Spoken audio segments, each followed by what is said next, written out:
Hey, this is Nate Walsh. I'm one of the senior surgeons at the Clayman Thyroid Center and the Hospital for Endocrine Surgery. In this video, I wanted to chat a little bit about Hashimoto's disease and when does it require surgery. For the vast majority of patients that have Hashimoto's disease, at least 90%, surgery is not required to treat it. Hashimoto's disease is an autoimmune process that causes damage, inflammation, and disruption of the thyroid gland and its function. Ultimately, most people who are treated for Hashimoto's disease just need to take thyroid hormone medicine once their thyroid is not functioning well enough to meet their body's physiologic needs. There are some select clinical scenarios where surgery is warranted just for Hashimoto's disease, and I wanted to touch on these briefly. There are a few landmark studies and more emerging data showing that for a select group of patients, thyroid surgery can be curative and improve one's quality of life when dealing with Hashimoto's disease. Let's touch on a few of those situations briefly. Generally, patients we see who are considering surgery for Hashimoto's disease have had it for many years. This is not the patient who was recently diagnosed a year ago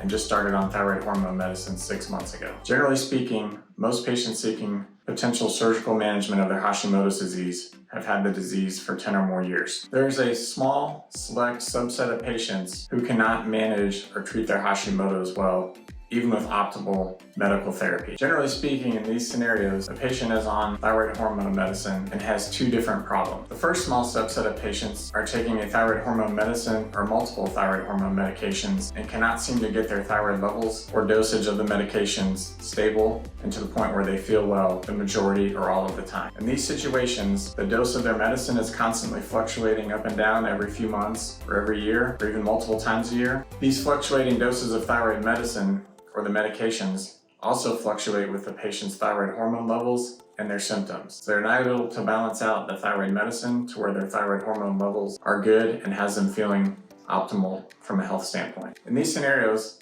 the patient and the endocrinologist can be very frustrated and feel like they've reached their wit's end. If this has been going on for years, surgical management of the Hashimoto's may be indicated in order to remove the gland and cure the Hashimoto's disease. This will allow for much easier management of the thyroid hormone medicine or medications to get the patient's thyroid hormone levels to where they are feeling their best and can live a normal life with good quality. More recently, within the past 10 years or so, there's been a second small set of patients emerging who are seeking surgical management for their Hashimoto's disease. These patients have been on thyroid hormone medicine or medications for a number of years, and despite being able to dial in the dose of their medicine to where their thyroid hormone levels are normal, they still do not feel well overall. While we are still learning more about Hashimoto's disease as an autoimmune process and its overall impact on the body from a broader standpoint, there is clearly a small subset of patients who seem to have a more broader or systemic disease as it relates to their Hashimoto's. These patients have normal thyroid hormone levels and are able to be maintained on a regular, consistent dose of thyroid hormone medicine,